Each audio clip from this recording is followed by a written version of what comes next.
আমি আমি মুন্সি জাফরুল্লাহ খানের সাথে কোন রকম আলোচনা না করেই আদালত আমার একমাত্র ভাই, একমাত্র ছোট ভাই গাঙ্গু গাঙ্গু গাঙ্গু গাঙ্গু গাঙ্গুকে কিছুতেই ফাঁসির দড়িতে ঝুলাতে পারবে না। কিছুতেই না, কিছুতেই না, কিছুতেই না। যে করি হোক, যত টাকা পয়সার বিনিময় হোক, আমার একমাত্র ভাইকে বাঁচাতেই হবে। ভাই, পুলিশের সাথে ঝামেলায় গেলে আমাদের অসুবিধা হবে, তাই ছোট ভাইকে উদ্ধার করার জন্য আমি একজনকে ঠিক করে রাখছি। কে সে?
যদি গরিব দোকানদারদের কাছ থেকে জোর করে চাঁদা আদায় করিস, তাহলে তোদের হাড্ডি ভেঙে গুঁড়ো করে দেব।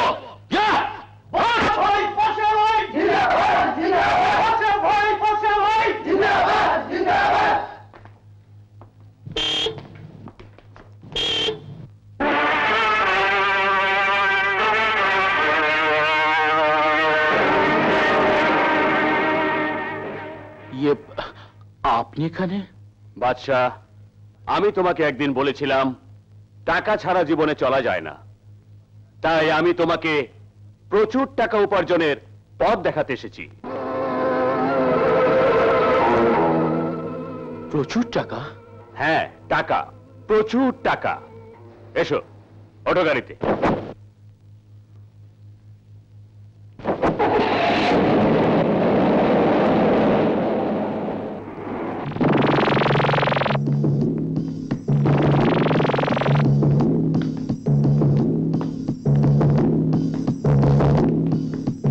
ভাই, আপনারা যার কথা বলেছি